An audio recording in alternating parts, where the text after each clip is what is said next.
Olá, amigos de Ideal Espírita. Fiz uma promessa, disse para vocês que na sexta-feira faríamos a leitura da parábola do filho pródigo. Eu recomendo esse livro. Esse é o volume 2, então recomendo o volume 1 e 2. Parábolas de Jesus, à luz da doutrina espírita, organizado por Rafael Papa. E temos várias parábolas analisadas aqui. E essa parábola é a parábola do filho pródigo, ele que analisa. Eu vou fazer a leitura. Não sei se vocês me conhecem, né? Sabem que esse é o canal Espírita do Dia. Meu nome é Márcia Mendo, eu sou psicóloga e eu já tenho muitos anos, praticamente quase 30 anos de formada, experiência na área hospitalar, na área clínica, área jurídica, e com a pandemia eu fui direcionando meu trabalho para educação parental. Então eu tenho uma formação em Montessori, em educação parental, e agora em contoterapia, e sou uma profissional informada sobre trauma, que é uma expressão que a gente usa para um profissional que da saúde, que estuda e tem determinadas abordagens com relação a trauma. Então eu estou falando isso porque a parábola é um conto e a gente pode trabalhar terapeuticamente, e é isso que Jesus fazia. Ele não só contava uma parábola para que a gente tomasse conhecimento de alguma coisa, né? Não é só vamos dizer assim, o aspecto moral. O aspecto moral faz parte, mas na contoterapia é muito bacana, porque a gente ultrapassa isso, a gente aborda o aspecto moral, mas como aqui na terapia não há um julgamento, nós não estamos, e eu falo o tempo todo no nosso encontro, sem julgar, sem criticar.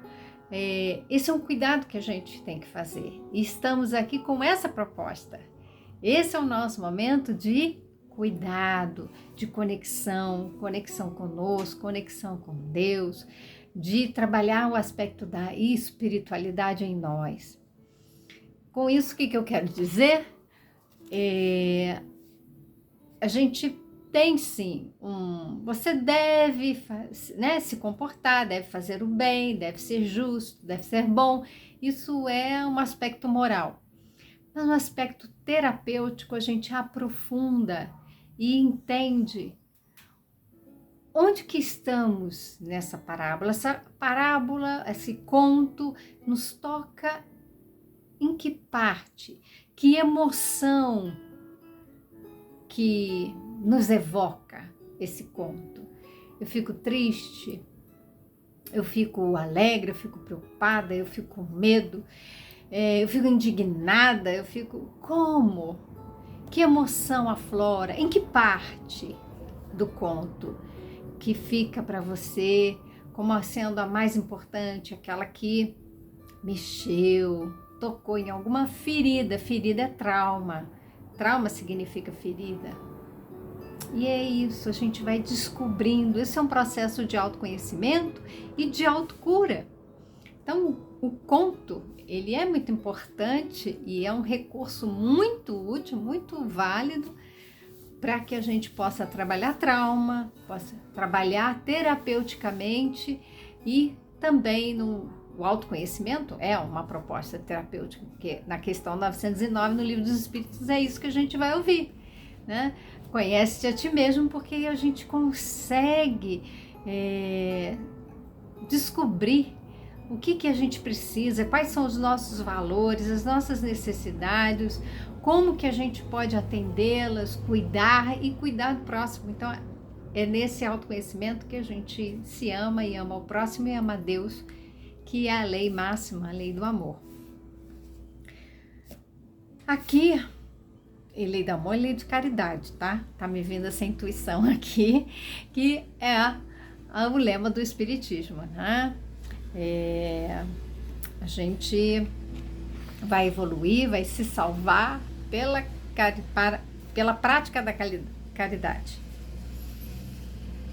Antes de eu ler, hoje eu vou trazer a leitura e vou pedir para vocês perceberem a emoção e perceberem qual a parte desse conto, dessa parábola que toca mais, que ficou marcado, que vocês vão lembrar, que vem a cena na sua cabeça. E falando sobre cena na nossa cabeça, na nossa tela mental, eu quero dizer que algumas pessoas não conseguem projetar, criar imagens, fazer uma visualização, né? Que a visualização é fazer essas imagens mentais. Elas não conseguem, elas fecham os olhos e não veem. Então eu falo, veja um rio, veja uma estrada, veja uma luz, não conseguem. E tá tudo bem, eu quero dizer que está tudo bem. Aproveite quando eu falo que você vai sendo guiado, aproveite para se perceber com esse relaxamento, porque a gente vai aproveitando para entrar em contato, é a conexão da mente com o corpo. Isso é um exercício. Se hoje você não consegue visualizar, tem gente que tem facilidade, tem outras que começam a fazer um relaxamento e já dormem. A gente pode entender isso de várias formas, desde uma defesa, um mecanismo de defesa, não vou entrar nessa meditação, não vou entrar nesse exercício porque vai mexer com coisas muito profundas e nossa mente faz, não, se protege que é para você não entrar em contato com isso. E a gente adormece, se anestesia, mas também a impossibilidade de visualizar, de fazer algumas práticas assim de autocuidado, meditativas, podem estar relacionadas com bloqueios. E onde há bloqueio, onde há fixação, existe trauma. Então, não se preocupe. Quem se sentir... Hoje, por exemplo, eu vou compartilhar com vocês. Hoje eu estou com uma vontade de chorar, estou me sentindo angustiada. Eu vou falando aqui... Quando eu li fiz a visualização com essa cena na quinta-feira passada, eu terminei quase chorando.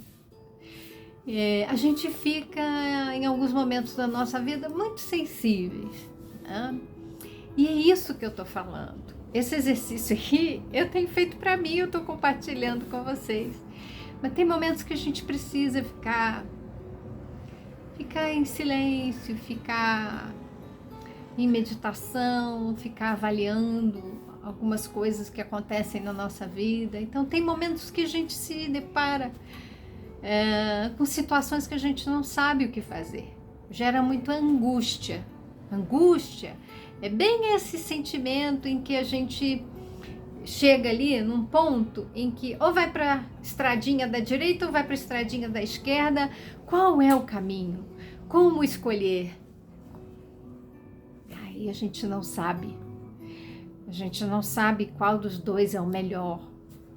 Jesus falava da porta estreita. Qual o caminho que leva até a porta estreita? Como a gente vai saber? É difícil, algumas coisas são difíceis, principalmente se a gente está desconectado com a nossa intuição. Então eu estou me sentindo assim, à vontade de chorar, meio angustiada. Pode ser também a sensibilidade de sentir outros campos energéticos, né? O que a gente faz nessa hora? Se conecta com Deus. Então, nós vamos lidar com nossas feridas, nós vamos lidar com as nossas dúvidas, nós vamos lidar com as nossas imperfeições, nossas incompetências, nossas impotências, porque nós não podemos tudo, nós não sabemos tudo. Só Deus. Então, para hoje, se aproxima mais e vamos ouvir essa história. Disse ainda: um homem tinha 2 filhos. O mais jovem disse ao pai: dai-me a parte da herança que me cabe. E o pai dividiu os bens entre eles. Poucos dias depois, ajuntando todos os seus haveres, o filho mais jovem partiu para uma região longínqua e ali dissipou sua herança numa vida devassa. E gastou tudo. Sobreveio àquela região uma grande fome e ele começou a passar privações. Foi então empregar-se com um dos homens daquela região, que o mandou para seus campos cuidar dos porcos. Ele queria matar a fome com as bolotas que os porcos comiam, mas ninguém lhes dava. E caindo em si, disse: quantos empregados do meu pai têm pão com fartura e eu aqui morrendo de fome? Vou-me embora, procurar o meu pai e dizer-lhe: pai, pequei contra o céu e contra ti. Já não sou digno de ser chamado teu filho. Trata-me como um dos teus empregados. Partiu então e foi ao encontro de seu pai. Ele estava ainda ao longe quando seu pai viu. Encheu-se de compaixão, correu e lançou-se-lhe ao pescoço, cobrindo-o de beijos. O filho então disse-lhe: pai, pequei contra o céu e contra ti. Já não sou digno de ser chamado teu filho. Mas o pai disse aos seus servos: ide depressa, trazei a melhor túnica e revesti-o com ela. Ponde-lhe um anel no dedo e sandálias nos pés. Trazei o novilho cevado e matai-o. Comamos e festejamos, pois esse meu filho estava morto e tornou a viver. Estava perdido e foi reencontrado. E começaram a festejar. Seu filho mais velho estava no campo. Quando voltava, já perto de casa, ouviu músicas e danças. Chamando um servo, perguntou-lhe o que estava acontecendo. Este lhe disse: é teu irmão que voltou e teu pai matou o novilho cevado, porque o recuperou com saúde. Então ele ficou com muita raiva e não quis entrar. Seu pai saiu para suplicar-lhe. Ele, porém, respondeu ao seu pai: há tantos anos que eu te sirvo e jamais transgredi um só dos teus mandamentos, e nunca me deste um cabrito para festejar com meus amigos. Contudo, veio esse teu filho, que devorou teus bens com prostitutas, e para ele matas um novilho cevado. Mas o pai lhe disse: filho, tu estás sempre comigo, e tudo que é meu é teu. Mas era preciso que festejássemos e nos alegrássemos, pois teu filho, teu irmão, estava morto e tornou a viver. Ele estava perdido e foi reencontrado. Lucas capítulo 15, versículo 11 a 32. Nesse conto, a gente vê os 2 filhos. E a relação do pai com cada um deles, a reação do pai. Então, dentro dessa cena toda, respire, feche os olhos, contando essa história, ao ouvir, o que te registrou?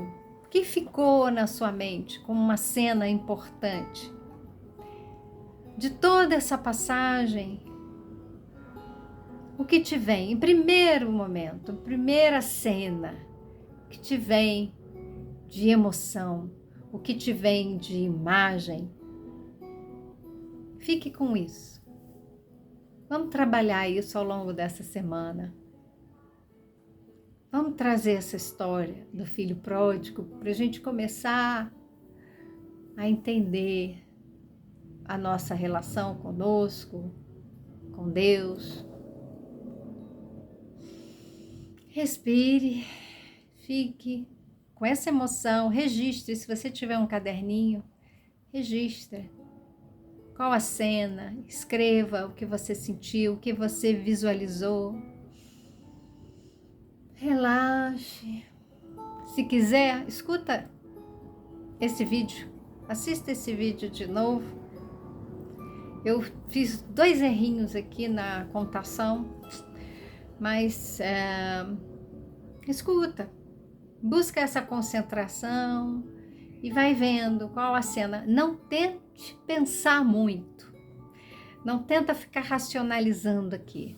O processo, ele é intuitivo, ele é emocional, deixar vir aquela cena que te toca. Se você quiser, pode escrever, deixar nos comentários. Ah, eu gostei dessa cena, eu lembrei dessa passagem, ou me impressionou, e eu senti tal coisa, eu senti tal emoção. Pode colocar, a gente pode interagir um pouquinho. Eu estou fazendo esse exercício aqui com vocês, não é um processo terapêutico, né? O processo terapêutico que eu estou propondo é o autocuidado, a nossa conexão. E a gente pode fazer um pouquinho ao longo dessa semana reflexões, né? Eu não estou interagindo, a gente não está num grupo terapêutico. Quem tiver interesse no grupo terapêutico, depois fala comigo, mas não é aqui essa proposta, tá? Mas fique com esse momento, fique com essa impressão, porque foi Jesus que nos trouxe essa história. Então tem muito ensinamento aqui e não é um ensinamento intelectual, como eu falei, é a transformação espiritual. É isso que a gente deve buscar em todos os contos que Jesus nos trouxe. Tenham todos um lindo dia e até o nosso próximo encontro.